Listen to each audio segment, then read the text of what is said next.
28장은 오만한 자에 대한 하나님의 책망과 경고입니다. 그래서 우리가 1절부터 13절까지 북이스라엘 왕국의 에브라임의 오만한 것에 대한 책망의 말씀을 우리가 어제 보았습니다. 그 에브라임이 오만한 것은 술 취한 자와 같다는 거예요. 그래서 자기가 하는 것밖에 생각을 못하고 남의 경고나 좋은 권면도 듣지 아니하고 자기대로 그냥 밀고 나가는 것입니다. 교훈을 받지 않고 강팍한 그런 모습을 보여주는데, 이제 남쪽으로 내려와서 예루살렘에 있는 지도자들도 마찬가지라는 것입니다. 예루살렘의 지도자들은 사망과 언약한 오만한 자들이라는 것입니다. 물론 이 사망과 언약하다는 것은 치명적으로 손상을 입는 어떤 그런 잘못된 정책이라든지 잘못된 가르침을 이제 말하는 것입니다. 그런데 또 직접적으로 우리가 생각할 수 있는 것은 사망과 언약한 것은 애굽과 언약한 것을 말하는 것이고, 애굽을 왜 사망으로 연관시키냐? 애굽의 유명한 사망의 신이 오시리스입니다. 바로는 살아있는 태양신이죠. 그래서 살아있는 태양신이 죽으면 오시리스가 됩니다. 그래서 살아있을 때는 태양의 그런 밝은 빛이고 죽어서는 이제 사망의 신이죠. 그러므로 여기에서 사망의 신과 맹약하고 또 음부와 맹약하고 그런 것은 애국과의 그런 외교 정책을 이사야가 책망하는 것입니다. 시대가 변해서 아수르가 전국 침공해 올 때 아수르의 그 모든 것을 순순히 받으라는 것이죠. 아니 그 아수르 이방 그 무식하고 난폭한 그런 민족들과 어찌 우리가 서로 협약을 하고 어울리란 말이냐. 그 당시 예루살렘의 지도자들은 그렇게 생각할 수 있어요. 그러나 하나님께서는 아수르를 통하여 너희를 징계하고 정화하는 그 역사적 섭리를 시행하시는데 어찌 옛날 고집만 피고 있느냐. 조선시대 이사야를 읽었으려면 이 나라의 그 조선시대 지도자들이 훨씬 슬기롭게 국정을 운영해 나갔을 수 있을 텐데, 기울어가는 명나라를 붙잡고 청나라를 무시한 거예요. 그 만주벌판에 사는 그 불황무식한 민족들한테 우리가 어찌 화친하고 그들에게 조공을 바치겠느냐. 그래서 주전파들이 일어나서 기울어가는 명나라를 붙잡으니까 함께 빠져나가고, 병자호란이 일어나서 온 국토가 유린된, 지혜롭지 못하죠. 그리고 그것으로 청나라나 문물의 개방을 주장하는 광해군은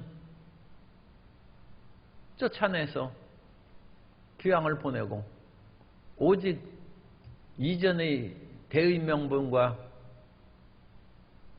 이전에 섬기는 의리만을 고집하는, 다른 나라를 섬기는 그것이 무슨 의리입니까? 그것은 우리의 외교 정책의 한 변형이고, 중국의 그런 상황이 시대에 따라서 바뀌면 그거에 적절하게 이제 대응을 해 나가는 것이죠. 그런데 예루살렘의 오만한 자들은 14절에 너희 오만한 자여, 그래서 백성을 다스리는 너희 오만한 자라고 그랬죠. 그러니까 이것은 국가의 외교 정책을 수행하는 지도자들에 대한 책망입니다. 15절에 너희가 말하기를 우리는 사망과 언약하였고 스올과 맹약하였은즉 넘치는 재앙이 아수르라든지 다른 여러 넘치는 재앙의 세력이 올지라도 우리네게 미치지 못한다.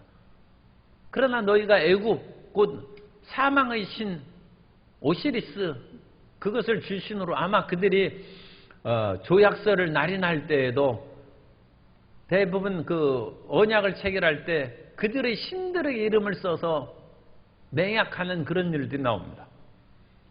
개인적인 그런 심판 문서에서도 그와 같이 결판이 나옵니다. 그리고 어떤 재판장이 이러이러한 것을 판결하노라 하고 그 밑에는 신들의 이름을 딱 쓰고 이것을 어기는 자에게 저주가 임한다고 그런 문서들이 이제 나타납니다.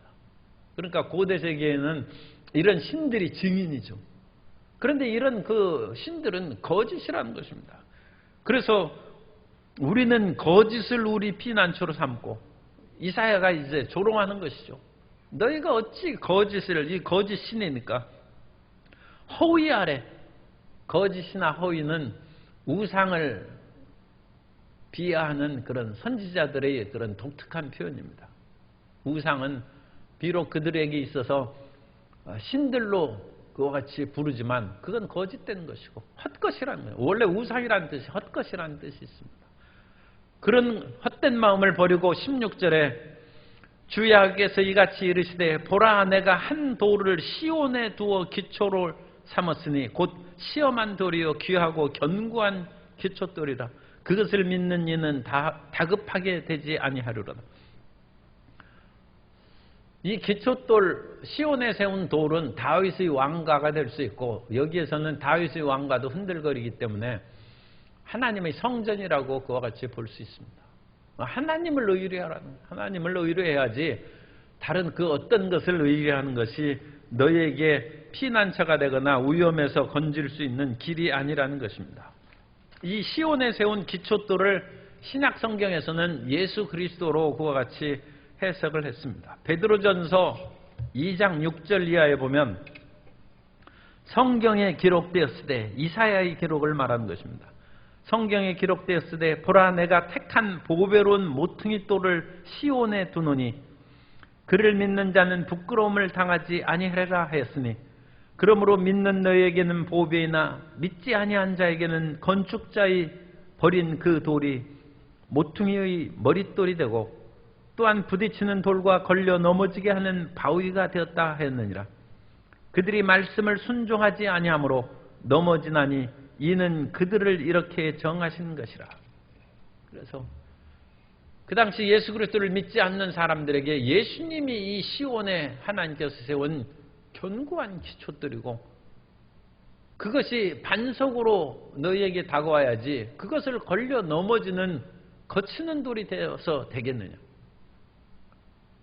그래서 예수님을 믿으라는 복음의 권면이고 오늘 우리 예수님을 믿는 사람 또는 뭐 예수님을 안 믿는 사람들에게도 적용할 때는 그 예수 그리스도께서 말씀이십니다. 그러나 하나님의 이 성경 말씀을 받아들이는 그래서 그 말씀대로 살아가는 사람은 견고한 돌이 있는 것이고 말씀을 저버리고 자기 생각대로 살아가는 사람은 오만한 사람이요 거짓과 허위와 맹약한 것이다. 그렇게 이제 우리 생각하시면 됩니다. 그러므로 항상 우리가 삶의 길을 이렇게 가야 될지 저렇게 가야 될지 선택의 기로에 섰을 때 하나님의 말씀과 성령으로 인도하심을 받는 성도 여러분이 되시기를 바랍니다. 그런데 이 거짓과 맹약한 것을 끝까지 주장하는 이 이사야가 아무리 얘기해도 사람들이 안 듣습니다. 오죽하면 이사야가 더 이상 내가 말씀을 증거하지 않고 봉함하겠다. 이사야 8장에서는 그렇게도 나오죠. 하나님께서는 이와 같이 기초돌을 세우시고 정의를 17절입니다. 측량줄로 삼고 공의를 저울추로 삼으니 하나님은 정의와 공의가 모든 것의 판별 기준인데 15절하고 이제 상은 대조되는 것입니다. 이 사람들은 거짓을 피난처로 삼고 허위 아래 숨기고 그렇게 산다는 것이. 그래서 이런 잘못된 것을 책망한 즉 18절 너희가 사망과 더불어 세운 언약이 패하며 애굽과 세운 언약이 패하고 애굽의 거짓신 오시리스와 세운 언약이 패하고 스올과 더불어 맺은 맹약이 서지 못할 것이다. 그래서 이 모든 것은 지나가는 것이고 너희가 애굽을 의지함으로써 침상에서 눕고 편안히 눕고 이불로 그것을 따뜻하게 덮으려고 그와 같이 생각하지만 어림없다는 것입니다. 애굽이라는 침상은 짧고 그 이불은 그 작아서 능히 몸을 감싸지 못한다는 것입니다. 침상이 짧아서 몸을 펴지 못해. 너희는 애굽과 맹약해야 쉬지 못한다는 거죠.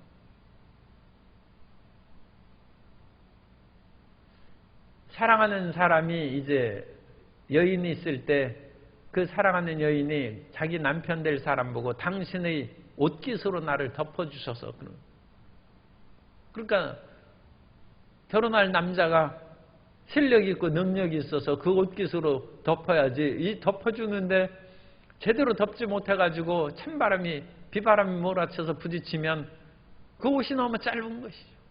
능력이 짧은 것이죠. 그런데 애굽의 그 사방과 매약한 것은 침상이 짧아서 눕지 못한다는 거예요. 이불이 짧아서 몸을 감싸지 못한다는 것입니다. 그러나 하나님께서는 21절입니다. 대저 야훼께서 브라심 산에서 같이 일어나시며 시온 기드온 골짜기에서 같이 진노하사 자기 일을 행하시리니. 브라심은 그 구약 성경에 나오지 않는 그 단어입니다. 그래서 이것이 어느 지역인지 알지 못하는데, 다만 그 바알 브라심이 있습니다. 그래서 다윗 시절에 다윗이 그 블레셋 사람하고 싸울 때 바알 브라심이라는 이야기가 사무엘하 5장 20절에 나옵니다. 바울이 바알 브라심에 이르러 거기서 그들을 치고 다윗이 말하되 야훼께서 물을 흩음같이 내 앞에서 내 대적을 흩으셨다 하므로 그곳 이름을 바알 브라심이라 부르니라. 아마 이곳을 뜻하지 않는가, 그렇게 이제 생각하고 있습니다. 그래서 하나님께서는 이스라엘 백성들에게 굉장히 강력한 초창기의 대적이 블레셋입니다. 블레셋이 철기 문명을 가지고 후기 청동기 시대의 이스라엘을 공격하고 사사시대에 블레셋한테 얼마나 고통을 당하고 심지어 삼손이 붙잡혀서 그 두 눈이 뽑히고 맷돌을 갖지 않습니까? 그런 강력한 세력을 하나님께서 다윗을 세워주셔서 그들을 브라심에서 쫓아냈다는 것입니다. 기브온에서 해와 달이 멈추고 여호수아가 하나님의 놀라운 영광의 역사를 드러냄으로 말미암아 가나안 땅을 차지하게 하신 것처럼 아무리 강력한 세력도 야훼 하나님을 믿으면 하나님이 지키시고 돌보신다는 것입니다. 그러므로 헛된 그런 마음, 헛된 외교 정책을 제발 버리라는 거예요. 전통적으로 애굽이 항상 이스라엘의 그런 든든한 후원이 되기도 했고 아니면 강력한 모실 그런 나라였습니다. 이집트는 강대한 나라였기 때문에. 그러나 이제 시대가 바뀌었어요. 아수르에게 조공을 드리고 그들의 매를 순순히 받을 때가 있고 그 후에는 바벨론에게 예레미야는 항복하라는 것입니다.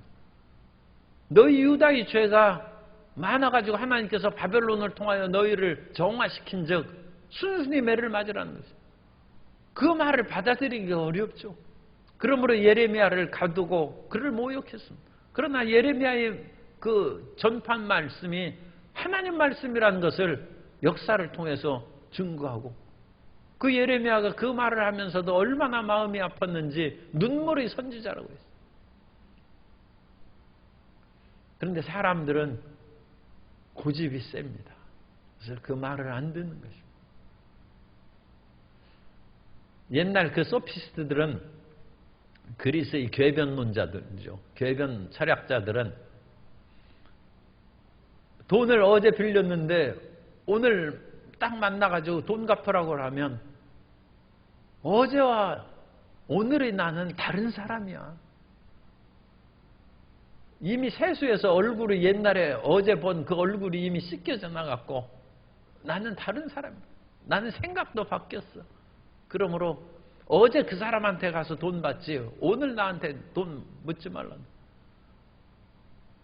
그런데 상당히 또 일리가 있어요. 왜냐하면 우리가 피부도 변하고 몇십 년 전에 돈 벌렸는데 몇십 년 후에 머리가 하얗게 변했어. 아, 옛날 당신 까만 사람한테 그렇게 돈 빌려줬으니까 그 사람한테 받지. 지금 머리가 하얀데 누구한테?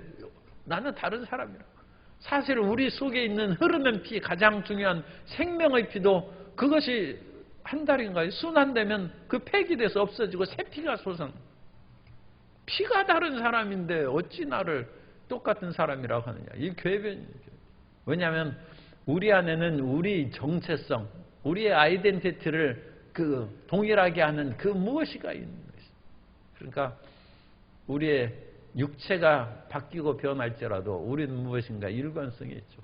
그럼에도 불구하고 우리가 나 자신을 드러내는 그런 본질적인 것이 분명히 있음에도 불구하고 우리는 끊임없이 막 바뀌는 거예요. 우리는 정말 전혀 다른 사람으로 바뀔 수도 있어요. 그런데 그 본질의 어떤 것이 우리의 정체성을 딱 지키는 것이죠. 하나님께서는 그 본질적인 것은 변함이 없습니다. 그러므로 하나님께서는 불변하신 하나님, 변하는 그림자도 없으십니다. 그러나 하나님께서는 얼마나 다양하게 사람들에게 다르게 나타나시는지 말로 할 수 없습니다. 하나님이 심지어는 사람이 되셔서 육신을 입고 이 땅에 오신 거예요. 높은 사람이 그야말로 누더기 옷을 입고 그 청소를 하고 있으면 사람들이 놀라죠. 그런데 하나님이 인간의 육체를 입고 오신 건 누더기 옷을 입고 청소를 하는 거나 마찬가지입니다. 하나님이 그렇게 바뀌신 것입니다. 그러므로 너희가 일관성을 유지한다고 헛된 오만한 고집 피우지 말라는 것입니다. 그래서 하나님께서 비유로 다시 한번 그 백성들의 마음을 돌이키려는 것이, 예루살렘 지도자들의 마음을 돌이키려는 것이 23절부터 29절까지 이 하나님의 모략, 농사짓는 방법으로 인한 하나님의 모략입니다. 그래서 농사를 짓는 것으로 이사야가 비유를 하는 거예요.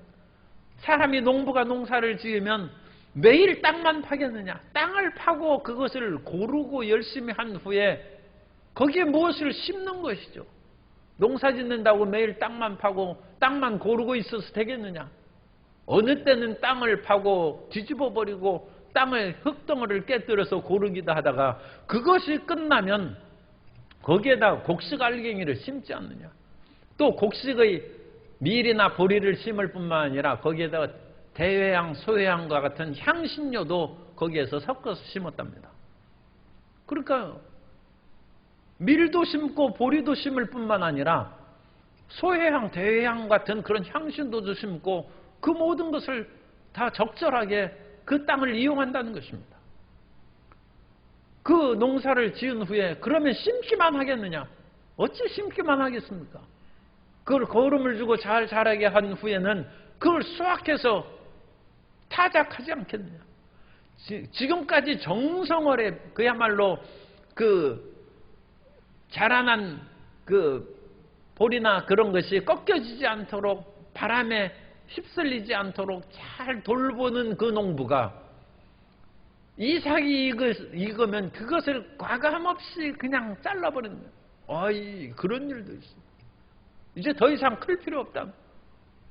밀 이삭이 연걸었는데 그걸 그대로 놔두면 되겠습니까? 그것을 배워서 이제는 어떤 면으로는 좀 상당히 그 잔인하게 보이는 식으로 도리깨질을 한다는 거예요. 도리깨질을 해서 곡식을 턴다는 거죠. 또는 소나 당나귀로 이 밀대 같은 걸로 해서 곡식을 쭉 펼친 후에 그것을 끌고 이렇게 나갑니다. 그럼으로써 그 껍질이 벗겨지게 하는 것이죠. 그래서 그런 굴레로 도리깨질을 하고 또 28절에 보면 곡식은 부수는가 아니라 늘 떨기만 하지 아니하고 그것을 수레바퀴를 굴리고 그것을 말굽으로 발게 할지라도. 그래서 하나님께서 말굽으로 밟는 그런 고통 가운데 넣을 때도 있고 수레바퀴를 지나가는데 안 죽는다는 거예요. 아니 수레바퀴를 굴리고 말굽으로 밟는다고 해서 지금까지 정성어렵게 심고 그것을 가꾸고 해서 연그른 이삭을 그걸 깨뜨려 부수려고 한 것이 아니라 껍질을 벗기려고. 고집센 껍질, 세상에 대한 껍질, 죄악과 탐욕에 저른 그 껍질을 벗기는 것이지 우리는 안 다친다는. 하나님의 이 방법을 배우라는. 농사꾼이 이와 같이 여러 가지 일을 행함으로써 참다운 알곡을 이렇게 잘 추려내고 또 그것을 바람에 날려. 인생의 비바람이 불어오는 것은 껍데기 날리려고 그러는 거예요. 그래서 껍질은 쭉 날아가 버리고 알곡은 우수수 떨어져서 그것을 창고에 모아놓는 것입니다.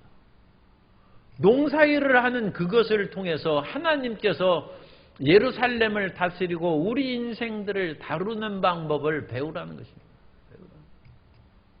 그래서 하나님의 모략을 배우라는 거예요. 하나님은 모략의 신이라고 그랬죠.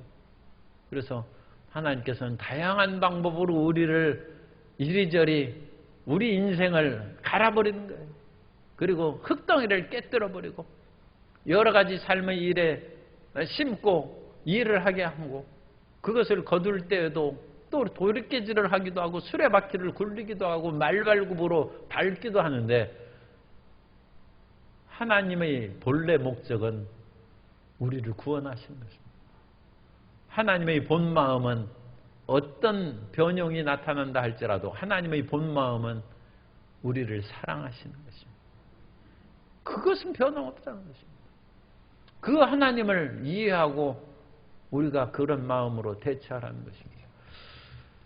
사도 바울이 그와 같은 그 하나님의 역사하는 것을 잘 이해해서 고린도전서 9장 19절 이하에서 이와 같이 이제 전도의 방식에 대해서도 말씀합니다. 고린도전서 9장 19절 이하에 보면 내가 모든 사람에게서 자유로우나 스스로 모든 사람에게 종이 된 것은 더 많은 사람을 얻고자 함이라. 유대인들에게 내가 유대인과 같이 된 것은 유대인들을 얻고자 하며 율법 아래에 있는 자들에게는 내가 율법 아래에 있지 아니하나니 율법 아래에 있는 자같이 된 것은 율법 아래에 있는 자들을 얻고자 하며 율법 없는 자에게는 내가 하나님께는 율법 없는 자가 아니요 도리어 그리스도의 율법 아래에 있는 자이나 율법 없는 자와 같이 된 것은 율법 없는 자들을 얻고자 하며 약한 자들에게 내가 약한 자와 같이 된 것은 약한 자들을 얻고자 하며 내가 여러 사람에게 여러 모습이 된 것은 아무쪼록 몇 사람이라도 구원하고자 함이니. 모략과 지혜의 영이 임해서 우리도 지혜롭게 이 모든 일을 행하고 사람이 일관성은 있어야 됩니다만 그 일관성이 교만이 되어서는 안 되고 자기 고집이 되어서는 안 되고 결국은 그 고집은 어리석은 것입니다. 어리석은 자가 되지 아니하고 우리의 분명한 목적은 하나님에 대한 믿음과 사랑과 소망입니다.